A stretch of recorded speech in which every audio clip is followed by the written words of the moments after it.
Ya Ali Mother, and welcome to our discussion. My name is Anaar Dhanji, and I'm honored to moderate today's webinar on managing conflicts and business ethics in Islam.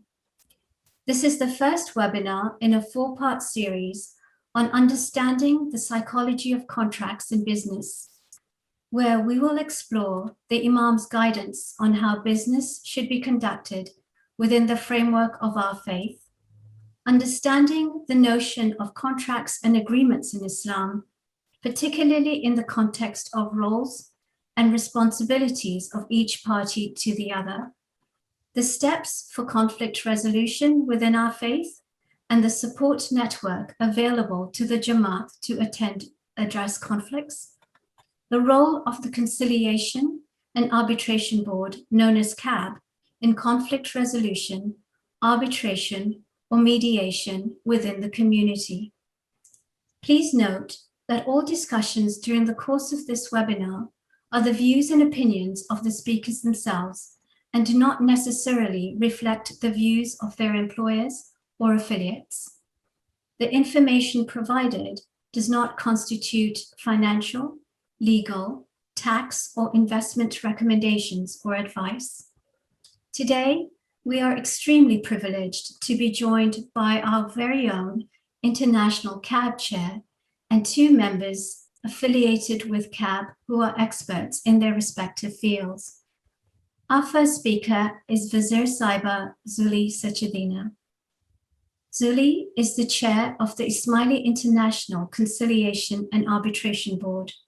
She was appointed to this role in 2015 and previously served as a member of ICAB for 6 years. ICAB provides oversight to 19 national conciliation and arbitration boards around the world, hears appeals from arbitral decisions made by the national boards, issues policy guidance, and coordinates the delivery of mediation training programs to over 800 volunteers who provide dispute resolution services to the Jamat. Zulie is currently the General Counsel and Chief Legal Officer at Provincial Health Services Authority. She has devoted more than 30 years to public service as a leader, lawyer, and human rights advocate.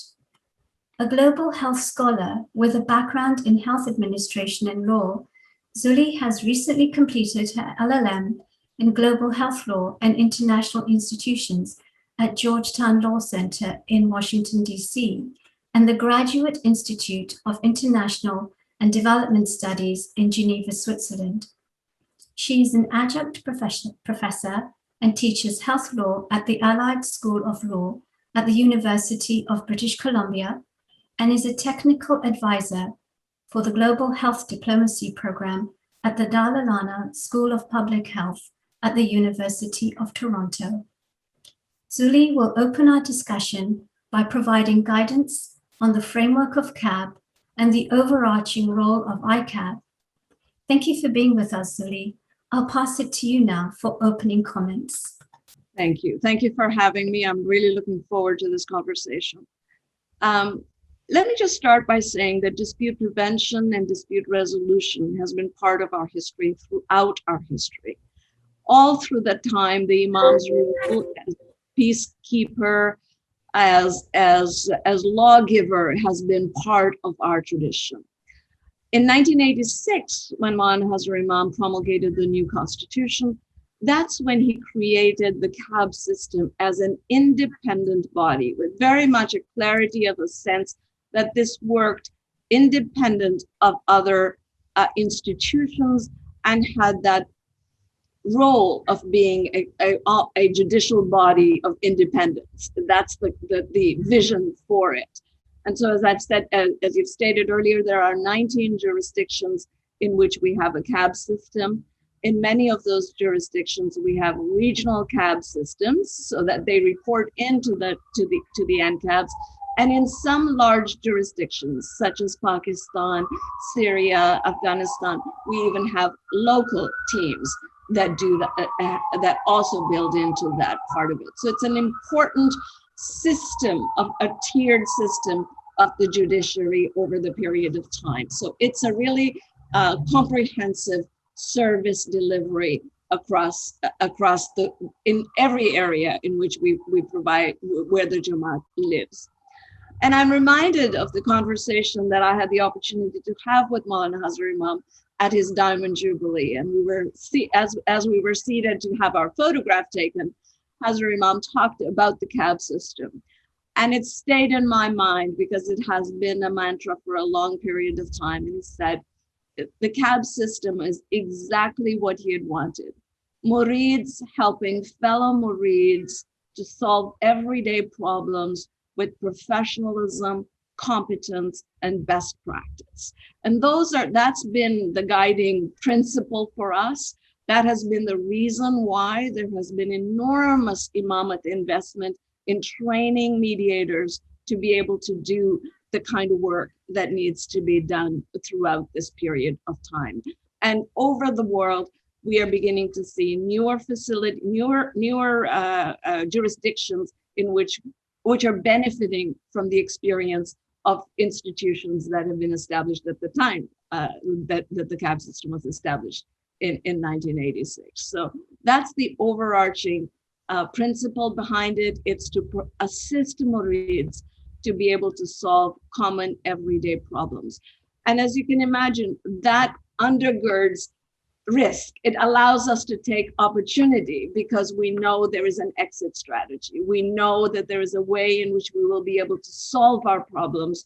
It gives us confidence to move forward, to come together, which is how societies grow, how people grow, is when they come together. And this allows us to be able to do that, because most of us throughout our lives will probably never need to deal with the cab system, but we know it's there, and that's important.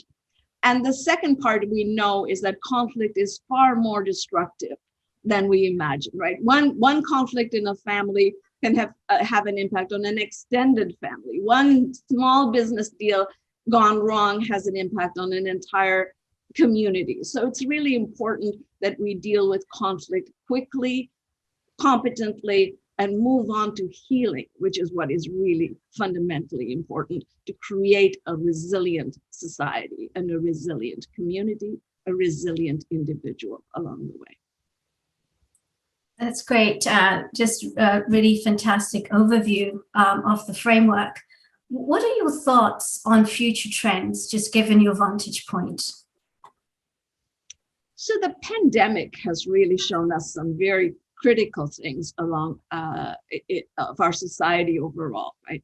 One is that borders are man-made and very artificial. A virus does not honor any geographic boundary. And so we know we are interconnected in ways that we perhaps didn't really realize before that. We had this sort of false sense that we were somehow insulated in our communities, in our countries, and realizing that we are all interconnected is a really important psychological message that I think has permeated everyone along the globe. We have all faced this together. So we know that we are interconnected.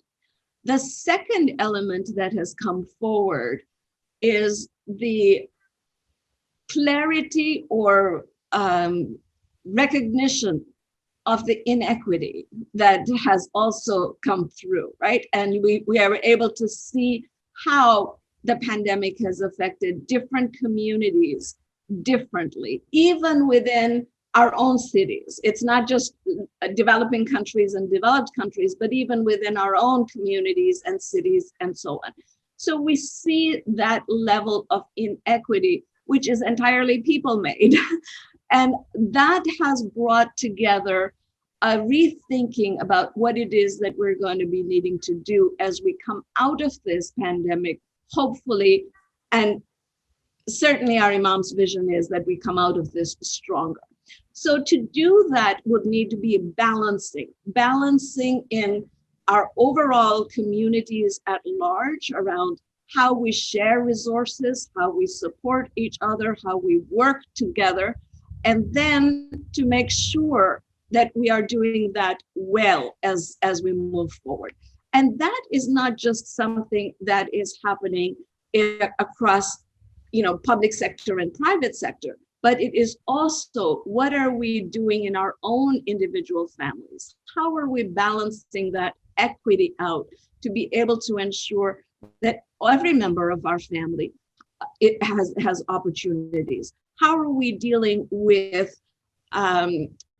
relationships between employers and employees? Those are all of the kinds of balancing that have the potential to create conflict in the future, and which is fundamentally important that we think about earlier on, so we don't get into the next level with winners and losers, that we build generative ways in which we build communities and we build our families and we build individuals. And it is that balance which has been part of our tradition all along. So it is an important part of how we will move forward.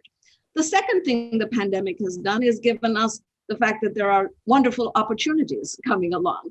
And when we looked at, even before the pandemic, the World Bank was talking about how many women or women-led businesses in developing countries were coming forward and building because they had an opportunity to be able to do something from their own homes without leaving and going to dangerous communities, without needing male support in dangerous places, and so on and so forth.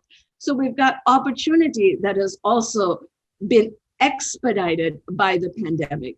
Both of these will continue to be factors that will affect the future as we move forward and build stronger, more resilient Jamaat and more resilient community as we move forward. And there's no doubt that COVID has certainly tested us. And as you said, provided a great opportunity. Is there anything in particular CAB is looking to do to ramp up to help the Jamaat post-COVID? Absolutely, and those are things that come from precisely the trends that I've talked about. So first of all, we will be building on what is already there as a foundation. We have a global system of dispute resolution, which is a gift beyond measure in so many ways. And we are beginning to see international cases and significant increases in international cases because our Jamaat is more mobile and is having relationships, business relationships that cross national boundaries, and where when there is a conflict, there is a clear pathway for them to be able to resolve those conflicts. That is something that is so unique to our Jamaat and our system, because most of the other times you have to be looking at the right forum to bring a lawsuit. Will that country's court actually deal with it? And so on and so forth. So we are able to do that in a way because we already have a very strongly established international system with all of the mediators trained consistently. So there isn't a level of inconsistency in how they deal with that. Everyone recognizing that whether I live in Canada or whether the other Murid lives in Pakistan or in East Africa, we're all equally beloved Murids of the Imam and have an equal entitlement to fairness and equity in how we're dealt with. So that's a really important part of it. The second is the element of online mediation that we are able to do. So we no longer have to physically travel and physically meet with people to be able to help them solve their problems. And so the same kinds of efficiencies that come forward in businesses being able to deal with online work, we're able to do with our online mediation training and our online mediation services. So those are the kinds of things that we've been able to put into place to allow that small number of our Jamaat, because 99% of the economic activity that takes place in the Jamaat comes along just fine.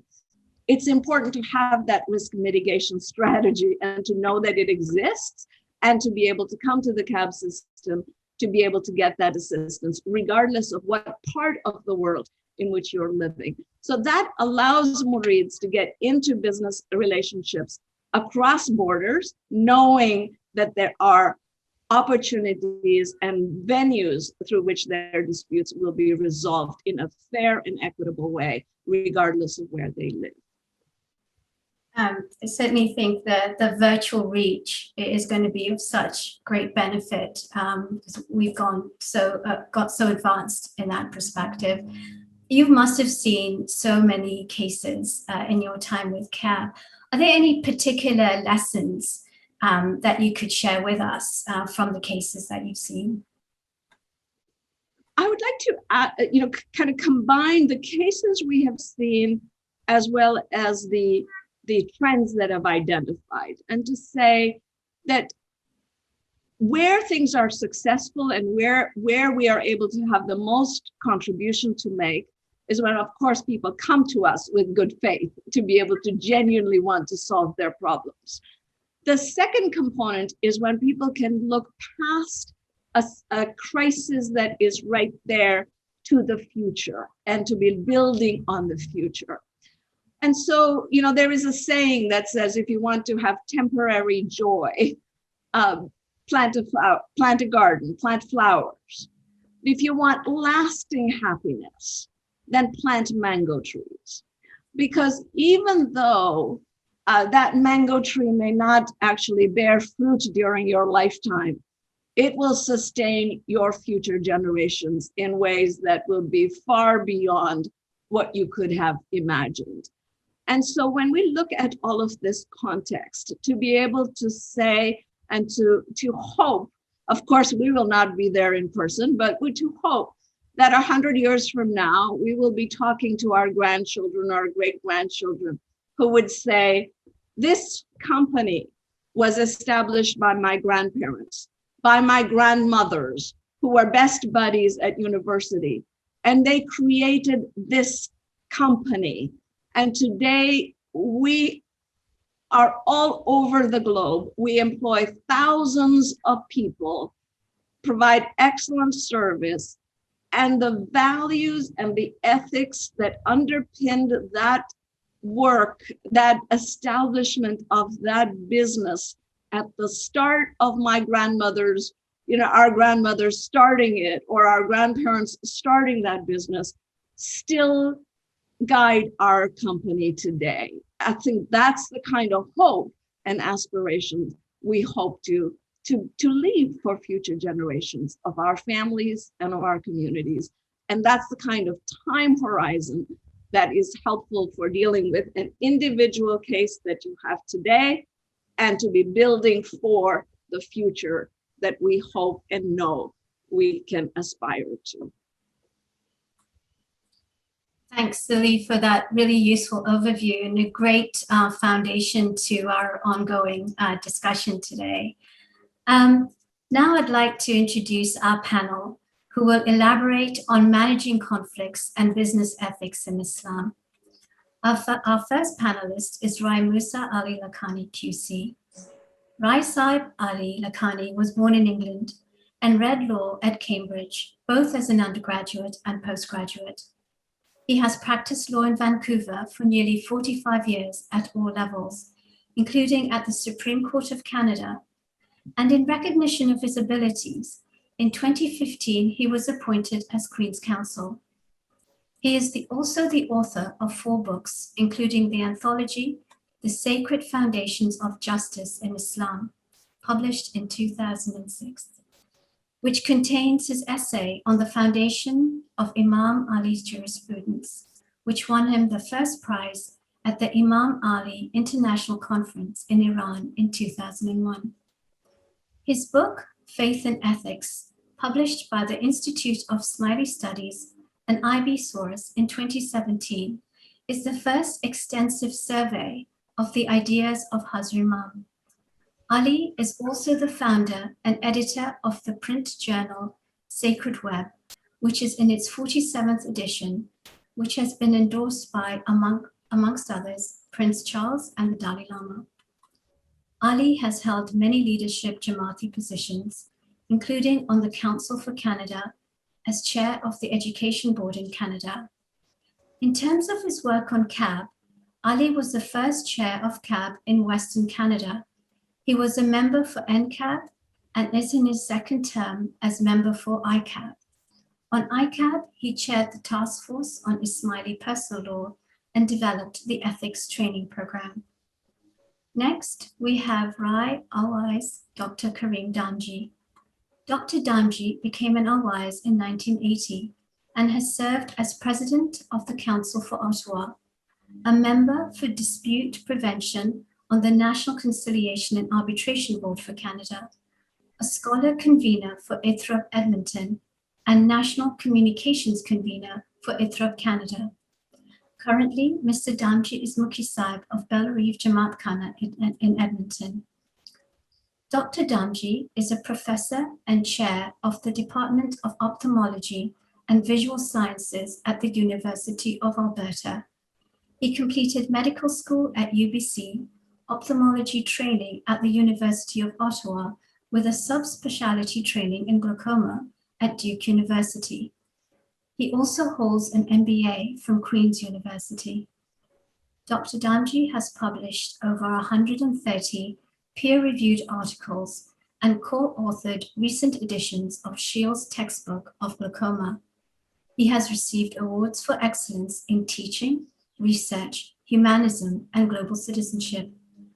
Dr. Damji has a passion for developing institutional capacity to enhance access and quality of eye care for underserviced populations within Canada and in the developing world. This includes voluntary service over the past 25 years with AKU in Karachi, Nairobi, and Afghanistan, and more recently with institutions in Sub-Saharan Africa, including Addis Ababa University and the University of Nairobi. A warm welcome to you both. Perhaps we can kick off the discussion on your perspectives on what we mean by the term ethics. Ali, may we start with you and then hear from Karim? Yali Madat, everyone. Thank you, Anaar, for your kind introduction. And it's a pleasure to be engaging in this conversation with Karim, who will be bringing more the Tariqa perspective, and I will bring perhaps a bit more of the CAB perspective. So you asked about what we mean by the term ethics. We need to firstly distinguish between the term ethics and the term morals, because they're often used interchangeably. That by ethics, one means that there is an underlying ethos, by which we mean that there is a worldview, there is a perspective on how things are interconnected and the principles from which our values derive. So in the case of the ethics that are emphasized in Islam, these are the ethics of a common humanity, of our interconnectedness. As Mawlana Hazar Imam said at the Asia Society Address in 1979, Islam does not deal in dichotomies. It deals in an all-encompassing unity. That notion of an all-encompassing unity is embedded in the idea of Tawheed, of our intrinsic oneness. We find expression of this in the Surah Al-Nisa, which I know Karim will be likely referring to in the first verse of the Surah Al-Nisa, which Hazar Imam has said is central to his thinking. And that speaks not only about humanity having been created from a single soul, but it also speaks in the second part of that verse about our rights, when we claim rights from each other, being derived from that intrinsic interconnectedness. In terms of what we mean by ethics itself, Mawlana Hazar Imam has defined ethics very succinctly. He says ethics is a bridge between din and dunya. So what he's saying there, in my interpretation, is that when we appreciate our intrinsic connectedness, interconnectedness, we must live in a way that respects that. We must bring our faith into the world. And so he has also said in the University of Alberta graduation address in 2009 that we must educate people to be ethically literate, to see their problems through the lens of ethics. We must, in other words, make them aware that when they view a problem, they must view it in terms of the common interest, not only their self-interest. So with that brief introduction, perhaps I'll pass it on to Karim to speak about the Tariqa perspective on it. Thank you very much, Ali, for those comments, and Anaar as well for the question. I think just to add a little bit more from my perspective, for me, ethics also is about our enduring values or ethos. And these promote a healthy quality of life, both for din, our spiritual life, as well as dunya, our worldly life. And I would like to remind members of the Jamat here that on his 80th birthday, Mawlana Hazar Imam's one wish, hope or prayer, if you like, is that in the decades ahead, we stand firmly by the principles and the ethics of our faith, and that these should be respected every day of our lives. And so that kind of reminds me of another phrase that Hazar Imam has used from time to time, which is that ours is a faith of conviction, not convenience. Now, in Evora, when Hazar Imam spoke in Portugal on February 12th, 2006, he said, "To speak of end purposes in turn is to enter the realm of ethics. What are our ultimate goals? Whose interests do we seek to serve?" I think a very germane question, right, when we're considering business relationships. And he spoke about this in a very powerful way as well, when Ali referred to one soul and the notion of a common humanity. It reminds me of the Peterson lecture, and Hazar Imam referred to Surah Nisa. And I'll just quote the first part of that here. He said that the verse itself says, "O mankind, be careful of your duty to your Lord, who created you from one single soul, and from it created its mate, and from them twain hath spread abroad a multitude of men and women." And then Hazar Imam actually reflected on this verse in the Peterson lecture and said, "These words reflect a deeply spiritual insight, a divine imperative, if you will. We see humankind, despite our differences, as children of God and born from one soul." And so very simply put, Anaar, I think our worldview would be that we are part of one family, the human family. And our behavior towards one another should be such that we treat each other with the appropriate respect and dignity. And, there are other verses that I could quote in the Quran as well, but the overarching ethos is one of peace and tranquility. And when it comes to disputes, which we'll get into in a moment, and underlying references as well, the ethic of peace and harmony through ethical action is very important. And here ethics in that context refers to our struggle to understand and negotiate difference, but also our internal struggle to balance perhaps self-interest with what is in the interest of others. And I'll come back to that theme shortly. Thank you. Thank you for that. Could we get a little deeper perhaps and delve into ethics and connectivity with business? Ali? Yes, actually, one way to do that is to actually go back to the etymology of economics, the word economics. And it used to be that in societies of former times, there were people who were given the task of managing the household wealth, as it were. And they were stewards. And engaged in what was called husbandry meaning financial management. And the word for steward in Greek, it was oikonomos, from which the word economics derives. Now that's quite a profound etymology. What it means actually is that we start with the premise in faith that everything in this world, including we ourselves, our bodies, our lives, is on loan. We own nothing. It is only God that owns everything. And once we understand that, then we understand our purpose here. Our purpose is to be a steward, a fiduciary, caring for the things that are entrusted to us.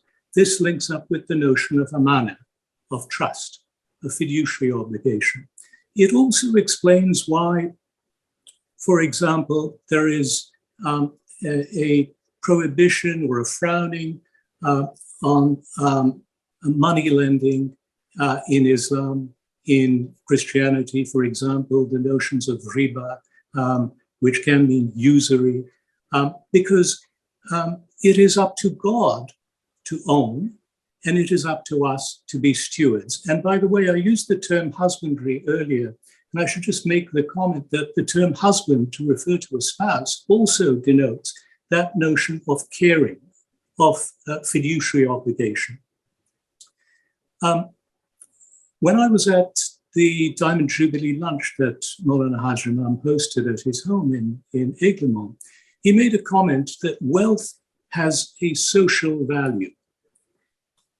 It has a social value because there is an ethical underpinning to wealth, which is implied by the comments that I just made about economics and stewardship.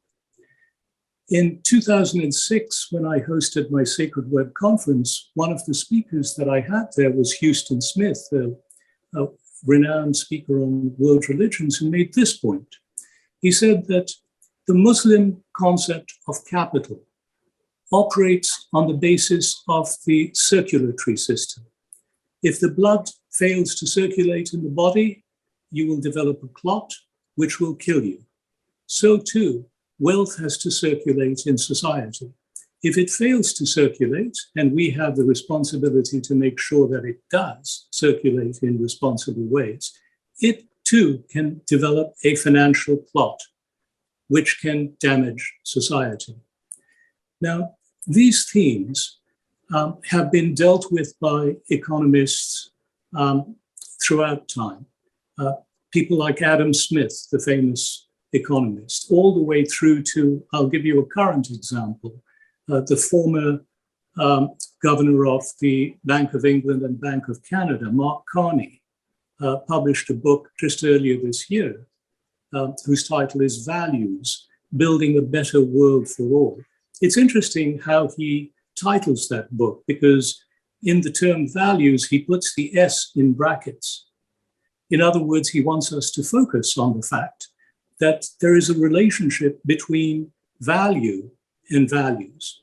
When we tend to think of the term value in an economic or business context, which is what you were asking me about in your question, we tend to think of it in financial terms, in terms of capital. But what the point that Mark Carney is making is that that is a mistake. You will probably recall that the quotation from Oscar Wilde, where he criticized people who know the price of everything and the value of nothing. What we need to do is to bring back human values into our understanding of value. Carney gives two examples in his book which are relevant to this discussion. And there are two examples which we're all, as human beings, engaged with. One is the battle against climate change. The other is the battle against COVID. In the case of climate change, Carney refers to this as the ultimate betrayal of intergenerational equity. If we fail to address climate change, what is being called for, in other words, is a kind of global solidarity in order to confront a global problem. And the same with COVID. It's a common problem that requires us to unite. So I think going back then to the idea of what Hazar Imam said at the University of Alberta graduation address, we need to become ethically literate and to look at our problems through an ethical lens. Karim, maybe you want to say something more about this from a tariqa perspective. Thank you. I think those are fascinating comments with regard to the etymology and the references you shared. And I could dwell, I suppose, Ali, on the circulatory system, but I won't. Instead, I wanted to just go back to that worldview that you painted beautifully. We have a vertical relationship, if you will, with Allah, and are part of his creation, of course. But at the same time, we have a horizontal relationship with the rest of creation. And of course, that includes other fellow human beings as well. And what binds all of that together, or one of the things that binds it together, is amana, that notion of trust. Trust with Allah that we have, and our trusts with each other and with the rest of creation. And I wanted to refer to Surah Anfal here, ayat 27, where Allah says, Ya ayyuhalladhina amanu, la takunu la wa rasula, wa takunu amanatikum, wa antum ta'alamun.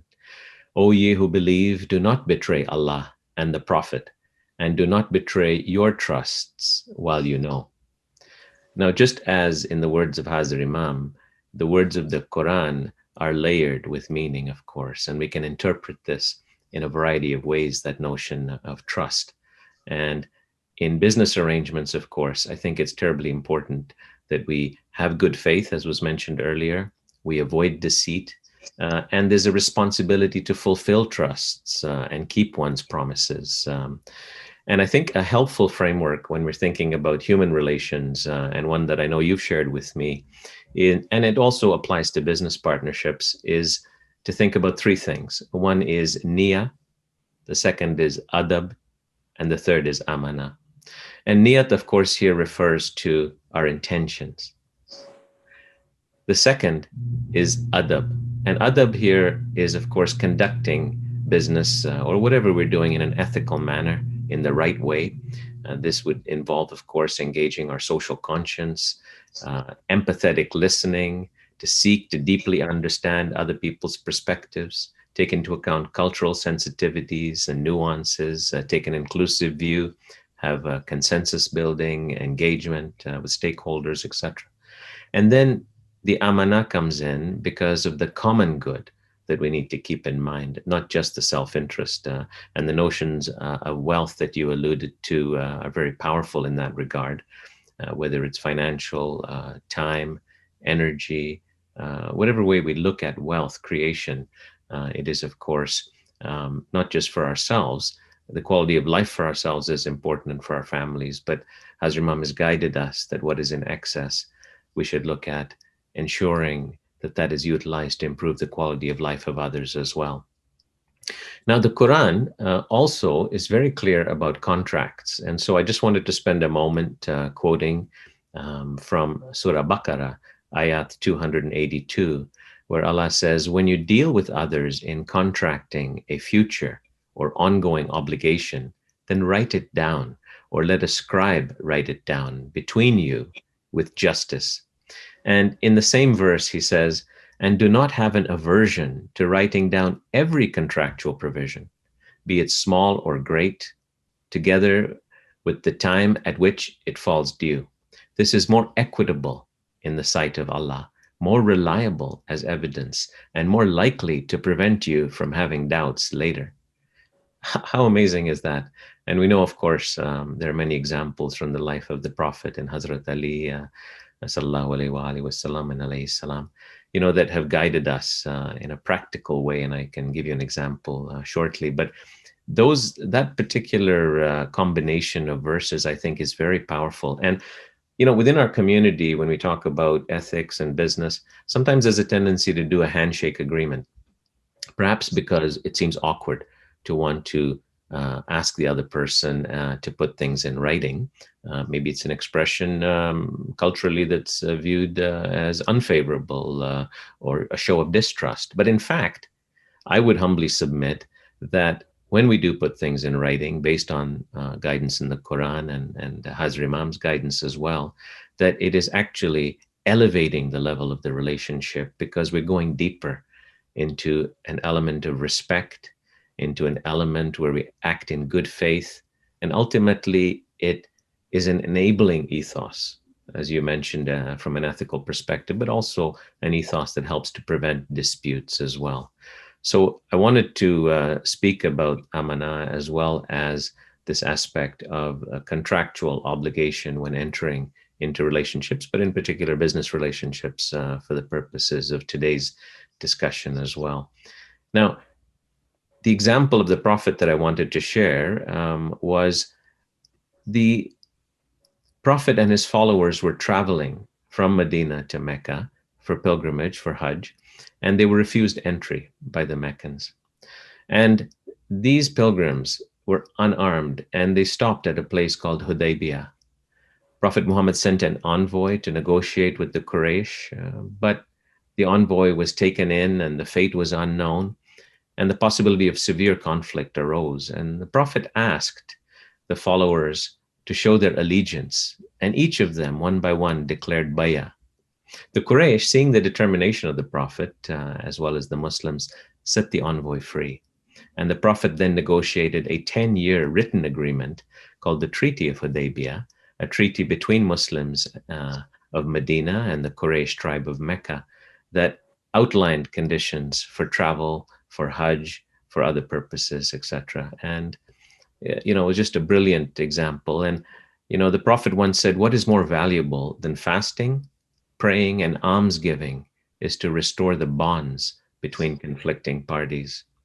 So I think there are a number of examples, and I could quote from Hazrat Ali, Imam Hussein, many other examples, but just for the sake of time, I'll stop there and just go back to you, Anaar. I hope that helps to relate ethics with business. Thank you.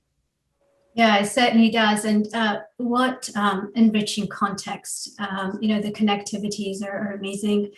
I'd like to build a little more on this. From your perspectives, what is the relevance of ethics in preventing business conflicts and in the context of dispute resolution generally? And for CAB, how does CAB work with other Jamati institutions in addressing prevention? And while you're addressing that question, it would be great if you could also share some examples of root causes and how they're incorporated into preventative planning. Well, ethics is, thank you for that question. Ethics is actually the river that runs through everything in CAB, because if people behaved ethically, that would prevent disputes. When we get disputes to resolve, if they don't behave ethically during the mediation process, that would sabotage the process itself, and we won't have successful mediated settlement agreement outcomes. And if we do get a mediated settlement agreement, if there is no ethics, no follow-through on the agreements that have been made, we will have another dispute. So ethics runs through absolutely everything. Now, let me speak a little bit about dispute prevention and root causes, since that was part of your question. When CAB gets disputes, after they have been dealt with through the CAB process, whether successfully or not, they are confidentially audited. That means they're analyzed without names, just to understand why the dispute occurred, what led to the dispute, so that we can then pass that information, that analysis, on to other sister institutions in the Jamati system who can help us partner in trying to create an ethical culture within the Jamat. There are, in general terms, through this root cause analysis, there are two big buckets, if you like, of causes of disputes. One we can term lack of ethics, and the other we can term lack of prudence. Now, lack of ethics usually drills down, when you drill down, it usually comes down to things like greed, envy, human barriers that create ethical blockages. And lack of prudence comes down to things like the failure to do proper due diligence, the failure to plan when getting into a business deal, the failure to have a written agreement that Karim was just referring to from the Surah Al-Baqarah. No proper accounting or legal planning or tax planning, poor systems being set up, a failure to have proper checks and balances, proper accountability, a failure to plan not only for failure, but for success. One doesn't instinctively think that one has to plan for success, but often a lot of disputes come about precisely because a business has been successful. And then a failure to plan in terms of intergenerational wealth transfers. Now, you can see that in terms of CAB's remit and CAB's mandate, by the time we get a dispute and we're busy dealing with resolving disputes, it doesn't befall us within CAB to address these other systems. It's more for the Economic Planning Board or more for the Tariqa Board or Mukikamiyas to deal with both ethical acculturation and lack of prudence. So I think the issue of playback becomes very important, and CAB sees its role as essentially doing this analysis and then handing the baton over to the relevant Jamati institution whose responsibility it is to then take that playback information and embed it within their own programs. Karim, you've been both active within CAB and within the Tariqa Board, so perhaps you have a unique perspective on this.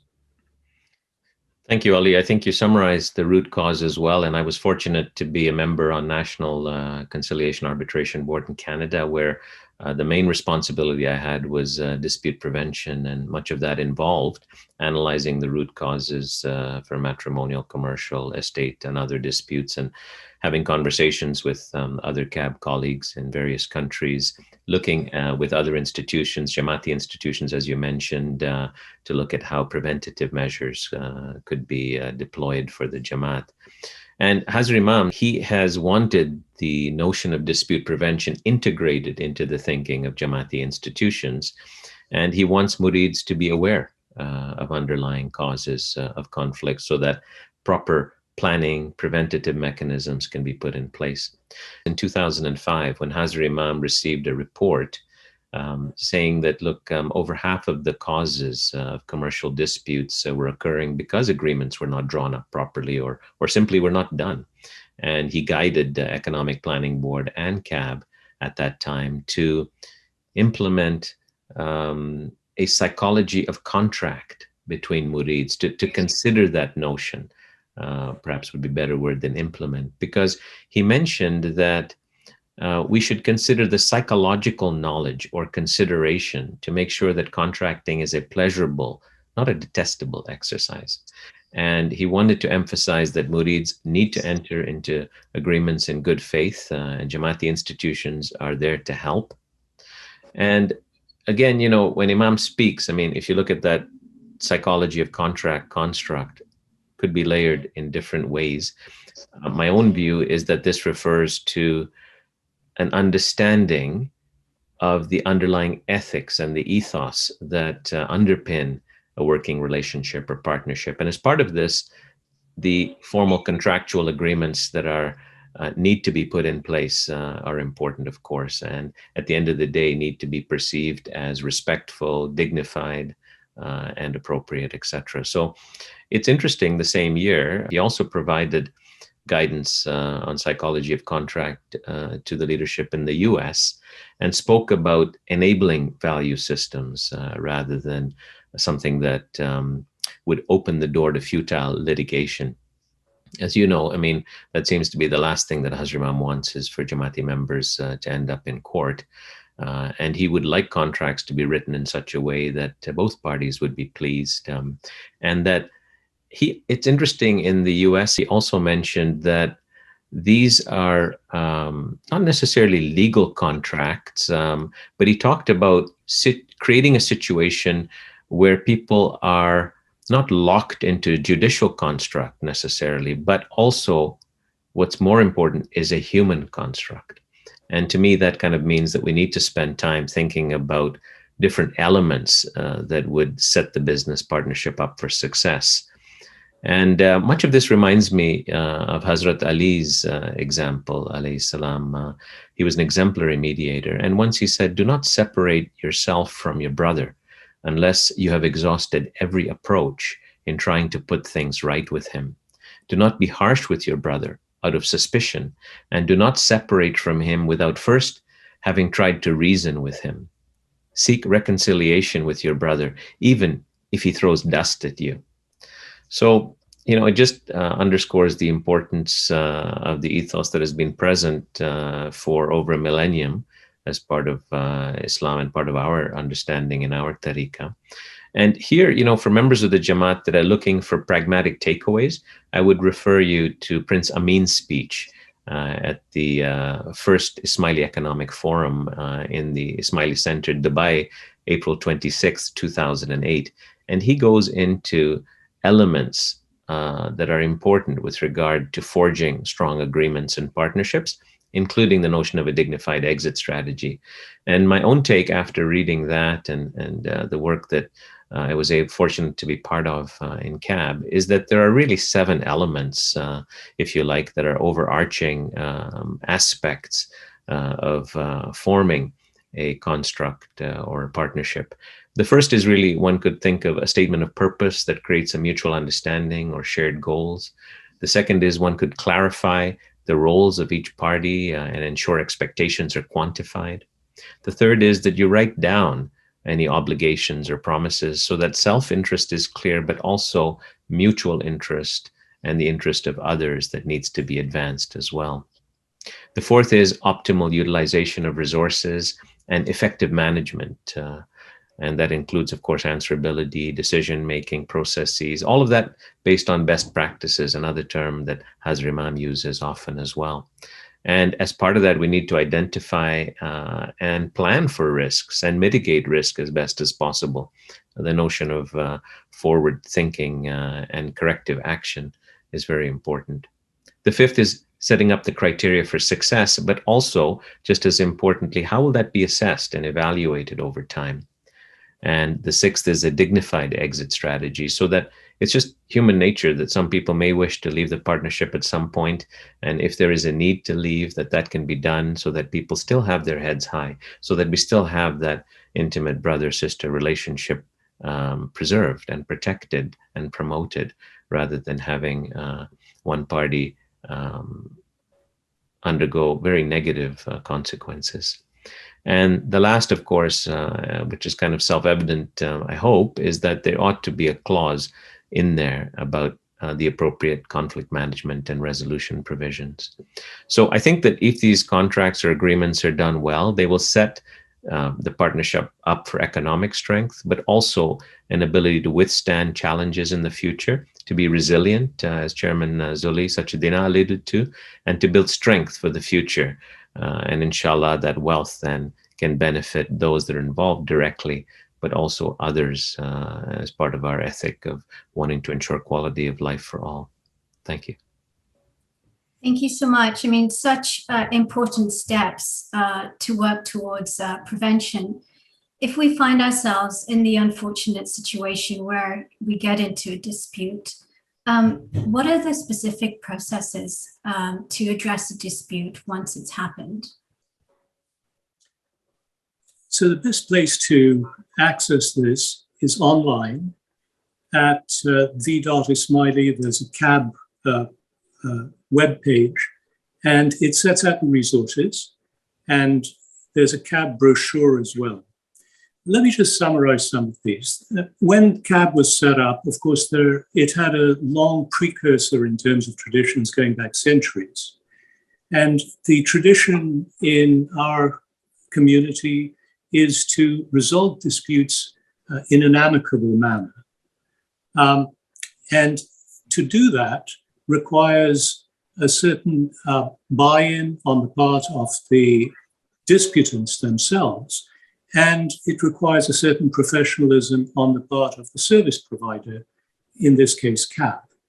What CAB aims to do is to provide a service that is quick, that is confidential, that is inexpensive, and that is professional, because we have been for many years now investing a lot in training mediators.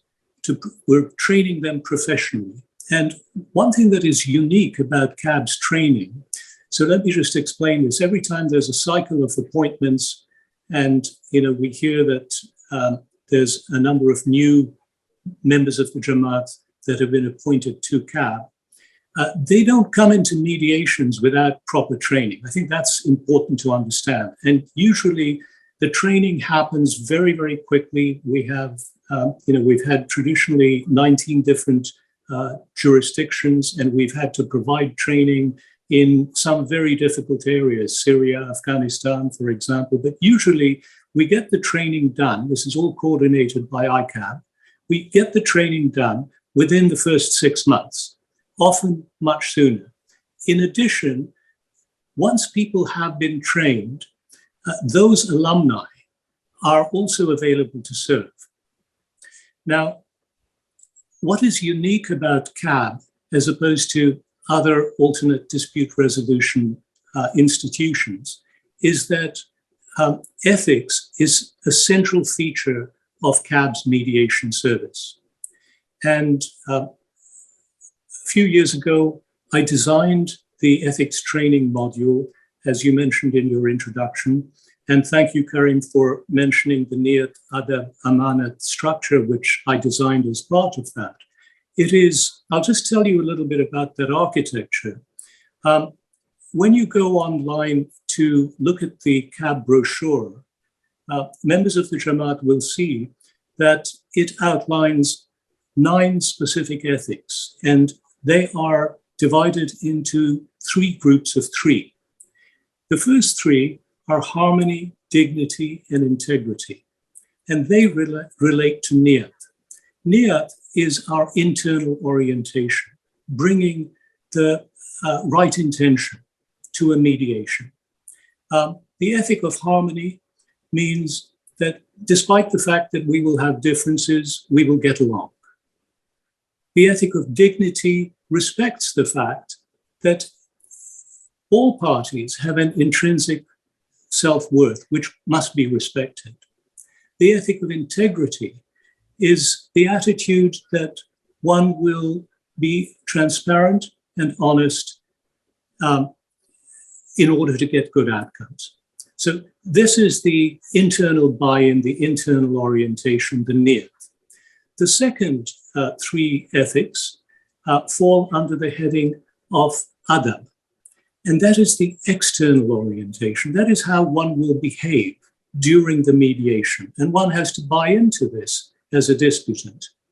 And the 3 ethics are the ethic of collaborative engagement, firstly, which means that the mediator is not going to make any decision in terms of the dispute. All that the mediator is going to do is to facilitate the parties making their own decision. That means that the parties are going to have to work together. Now, the mediator's role is a bit like being a sports coach. If you've got people on a team that don't get along, they still have to get along if the team is to do well. And so they have to be motivated. So this is the ethic of collaborative engagement. The second is the ethic of empathy. That means not just being present to, listen to what another person says, but try to appreciate what the other person's point of view is. And the third is the ethic of fair dialogue. And that means, obviously, being careful to be respectful, to give space to another person, to speak, etc. And here, the role of the mediator is that of, the Speaker of Parliament, let's say, just to make sure that the basic ground rules are observed. The third trio of ethics falls under the heading of amanat, which is the purposive orientation, making sure that we're all aiming for the right outcome.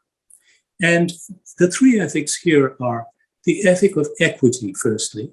That means one has to try to be try to be fair, not think of things only from a self-interested point of view, but from the point of view of the common good. Secondly, the ethic of moral reasoning. And this is actually a very important tool for mediators because, a party who comes to CAB may say, I want you to go to the other side and tell them that I'm going to, I will only settle on these terms. And the mediator has to say, okay, explain to me why this is fair. In other words, try to engage the party in moral justifications for the bargain that they're proposing. And the third is the ethic of healing, what Hazar Imam has called bandaging the wounds. And it involves tools like apology, forgiveness, etc. But, we're always mindful of the fact that not every single case is capable of or susceptible to that sort of healing. The parties have to be willing to do it. And where they are, then if CAB takes it on, one way to do it might be actually to refer the case out to experts, to specialists. So this is an overview then of the dispute resolution process. Karim? Thank you. I think that's an excellent overview. I don't have too much to add except to say that sometimes the parties will approach Mukhi Kamaria or leadership on the council, Tariqa board, etc. And when that happens, of course, being a Mukhi at the moment, I can appreciate the role I would play in active listening, empathy, but also maybe spiritual solace, support, etc. And then, of course, encouraging members of the Jamat to go to CAB for the reasons that you mentioned. It has been part of our tradition to have community-based dispute resolution since the time of the Prophet and Hazrat Ali and Hazar Imam. And in fact, prior to that, Mawlana Sultan Muhammad Shah have, of course, formalized the system and the approach in an amazing way. So I would say that, look, if murids are having challenges and they're not sure who to approach, doesn't matter too much. Please approach somebody, and then we will do our best to assist you. Inshallah, you'll be able to go voluntarily to CAB and participate. But if you're more comfortable with a neutral third party who is a leader in the Jamaat or a wise person, Hazar Imam has also said that could be a solution too. So the important thing is to get that assistance, the mediated approach, but also do it in the ethical framework that we've been discussing so that there's a multi-pronged approach and it's not just about positional bargaining and figuring out something that is just in one's self-interest, but takes into account mutual benefit and value. So that's all I wanted to add, Anaar. Thank you. Thank you both. We are so incredibly fortunate to have such a well thought out framework. If I may, I'd just like to draw on three major themes coming out of this conversation. So firstly, given our ethical understanding, it's important to enter into business relationships with a sense of interconnectedness and proceed in good faith. Secondly, in all, best practice is to prevent disputes by developing written agreements or contracts that outline mutual goals and quantify expectations. This is not just a worthy exercise, but also a mutually congenial exercise, which should include provisions for a dignified exit strategy. And finally, if conflict does occur, it is Mawlana Hazar Imam's desire that these be resolved through mediation rather than costly litigation. The CAB offers a professional mediation service characterized by fairness, speed, and confidentiality without excessive costs. This includes the ability to take into account cultural nuances and assist in cross-border disputes. So Zulie, at this point, Zulie and Karim, I'd like to turn to you for some closing remarks. Zulie, maybe we can start with you. Thank you. This is an incredible opportunity for us to reach out to the Jamaat as well. So thank you for hosting this and for having this. I think it is an important message that we are all interconnected. We are interconnected as human beings globally, but we are also interconnected. Our Jamaati institutions are interconnected, which is an incredible strength for the Jamaat as we move forward.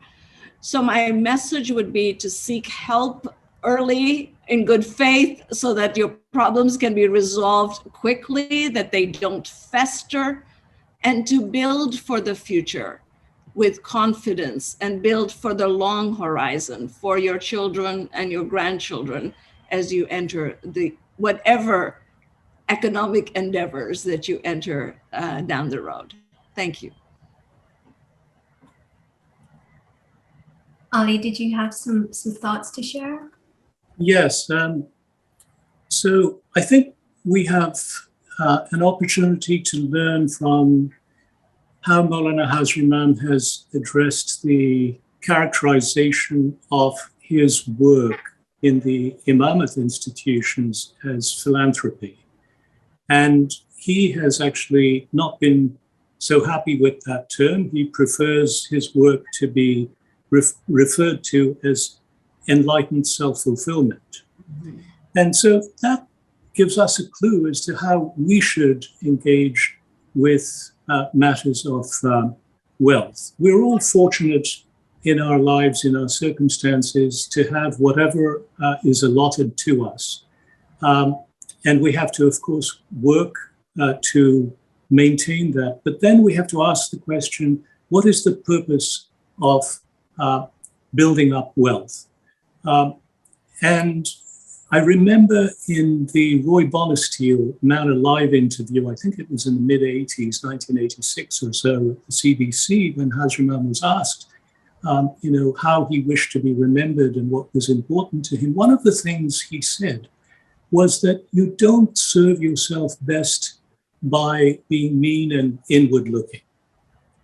One has to think in terms of one's future generations as well.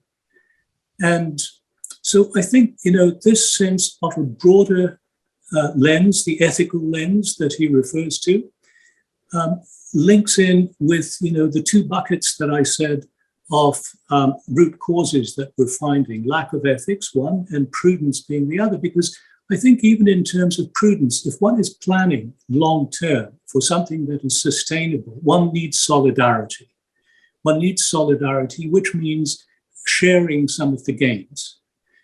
Which means giving people who are working for a business the opportunity to share some of the rewards of that business. That just creates a climate where people are pulling together rather than pulling against each other.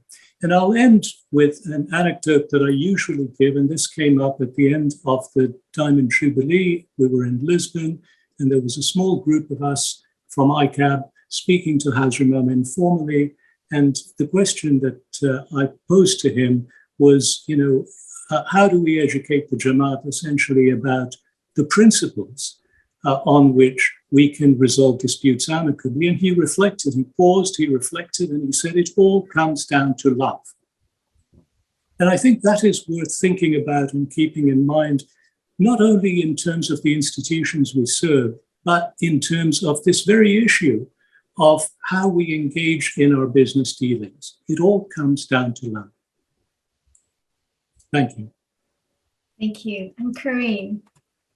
Thank you. Difficult to follow those two amazing individuals. And I simply want to say in all humility that it's been a privilege participating in the CAB system as a volunteer to learn about the holistic approach grounded in resolution, but also in the ethic of prevention, healing, a multi-pronged approach to promote harmony. And also it's been a privilege to be part of today's conversation. So thank you. Thank you. So thank you all of you for this discussion today. It's an incredibly important topic. And also a special thank you for all the work you're doing on CAB as well. So this session has been recorded and the webinar will be available on iicanada.org.